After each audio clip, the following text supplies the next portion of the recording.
तुमने मुझे एक बार बताना भी जरूरी नहीं समझा कि तुम मॉरिशस के लिए निकल रही हो। तुम भी तो बता सकते थे। अगर गलती मेरी है तो उतनी ही तुम्हारी भी है। हाँ, लेकिन नुकसान तो मेरा हुआ ना। कम से कम एक बार फोन ही कर देती कि मेरी इंडिया आने की जरूरत नहीं। I can't believe this। मुझे तुमसे ऐसी उम्मीद बिल्कुल नहीं थी।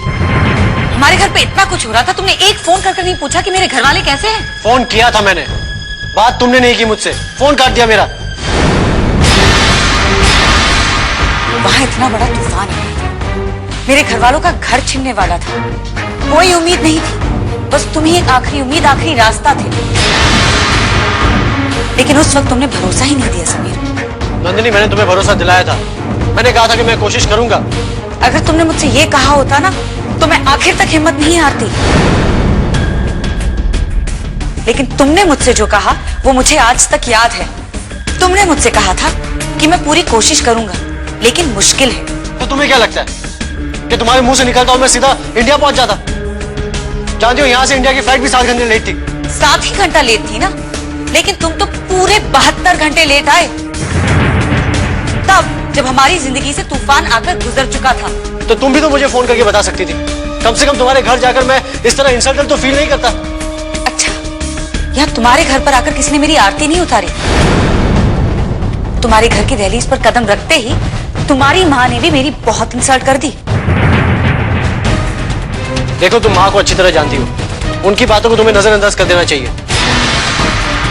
लेकिन तुम दोनों में अगर कोई अंडरस्टैंडिंग नहीं हो सकती तो हमें यहाँ से अलग रहना होगा। How simple. तुमने ये कह तो दिया, लेकिन इस बात के लिए भी गुनहगार मुझे ही ठहराएंगे। ये सब हम बाद में डिस्कस करेंगे, लेकिन तुमने मुझे राज के बारे में ना बताकर अच्छा नहीं किया। वो यहाँ से इंडिया पहुंचता है और तुम उसके साथ यहाँ वापस आ जाती हो बिना मुझे बताए। This is disgusting.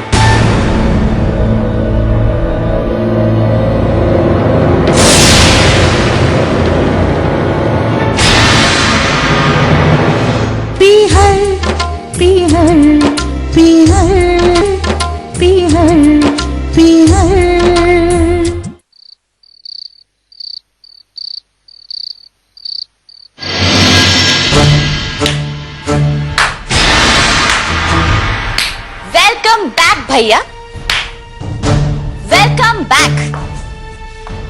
आज आपकी इस वापसी पर मैं सोचती हूँ कि मैं एक पार्टी दूं, पूरी दुनिया को बताऊं कि मेरा भाई कितना नेक और महान काम करके लौटा है। इट्स ग्रेट भैया, इट्स ग्रेट। क्या बकवास है? मैं आपकी तारीफ कर रही हूँ और आप कहना कि मैं बकवास कर रही हूँ? ऐसा भाई बड़ी नसीब से मिलता है जो अपनी ही बहन की जिंदगी में आग लगाता है। आग तुमने लगाई है नंदिनी और उसके घर वालों की जिंदगी में। बुझा है ना? हो गई तसल्ली? डिस्गस्टिंग।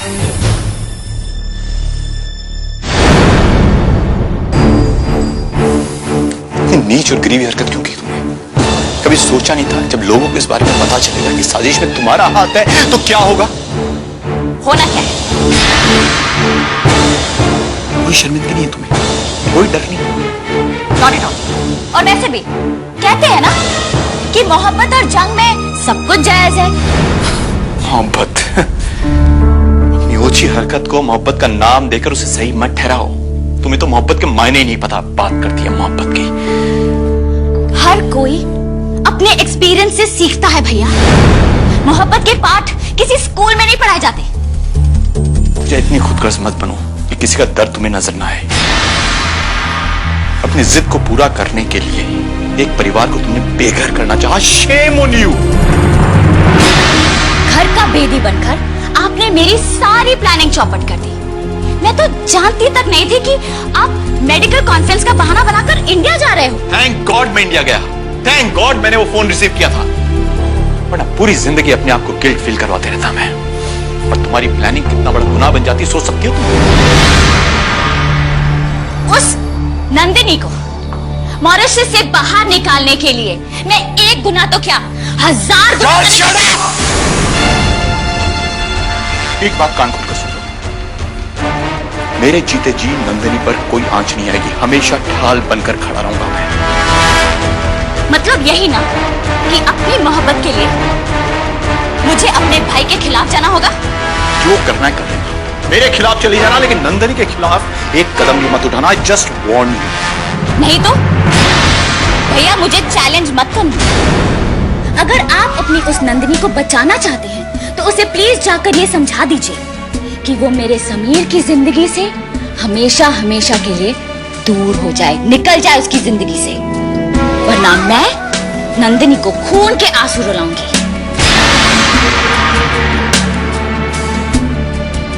शर्म आती है मुझे सोच करके तुम मेरी बहन हो। कभी सोचा नहीं था कि इतनी बदतमीज हो जाओगी। जो सोचना है वो सोच लीजिए, because this is an open war against Nandini और मैं जीत कर रहूंगी।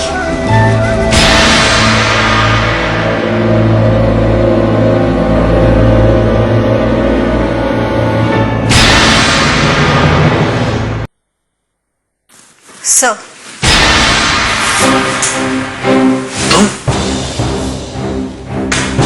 तुम यहाँ क्या कर रही हो? मैंने मना किया था ना तुम्हें कि यहाँ मत आना। हमको मजबूरी में इधर आना पड़ा। तुम्हारी मजबूरी मेरे लिए खतरा बन सकती है मारिया। Do you understand? हमने फोन किया था, आपने उठाया नहीं तो आना पड़ा। Okay, sit down.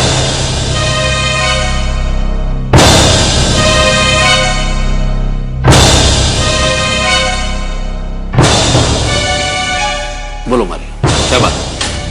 प्रॉब्लम ये है कि हमको हॉस्टल छोड़ने का नोटिस मिल गया है। तो हॉस्टल छूट गया तो सारा का क्या करना है? करना क्या है? तुम्हारे साथ जाएगी? तो क्या आपका फ्यूचर वो हमारे साथ रहेगा? हम कभी फ्री नहीं होएगा क्या? एक बात सुनो मारिया, सारा तुम्हारे लिए बोझ नहीं है। पूरी कीमत देता हूं मैं उसकी।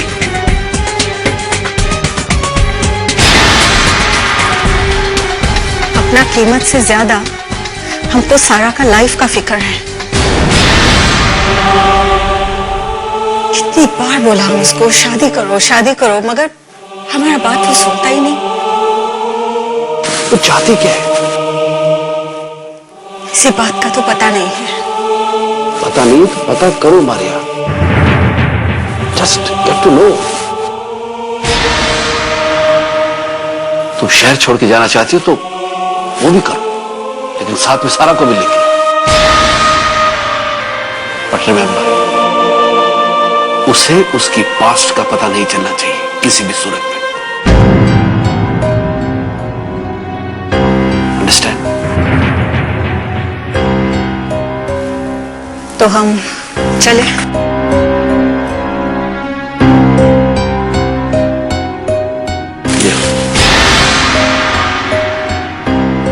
वन थिंग मोर मारिया, आप कभी इस ऑफिस में मत आना। ओके?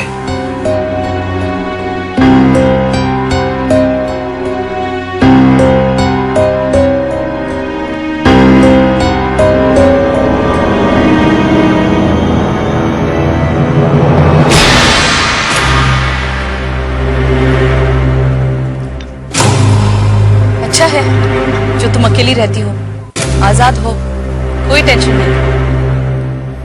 अकेले रहना भी बहुत खलता है, नहीं रहा जाता। कभी कभी ऐसा लगता है कोई अपना हो हमारे साथ। साथ रहने वाले भी पराये बनकर खड़े हो जाते हैं। मेरे घर में मेरे साथ जो गुजर रहा है मैं किसी को बता भी नहीं सकती। क्यों? ऐसा क्या हुआ? जब से वो लड़की आई है मेरे घर की सुख शांति छीन ली। इतनी कड़वाहट फैल गई है हमारे रिश्ते में, कोई मीठी बात भी नहीं करता। तुम नंदिनी को कबूल क्यों नहीं कर लेती? क्योंकि समीर अब उसे छोड़ने वाला नहीं है। अगर वो उसे नहीं छोड़ेगा तो उसे अपनी माँ को छोड़ना होगा।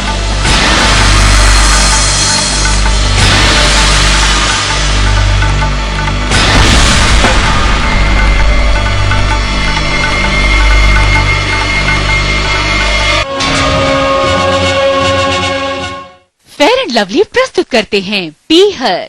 Fair and lovely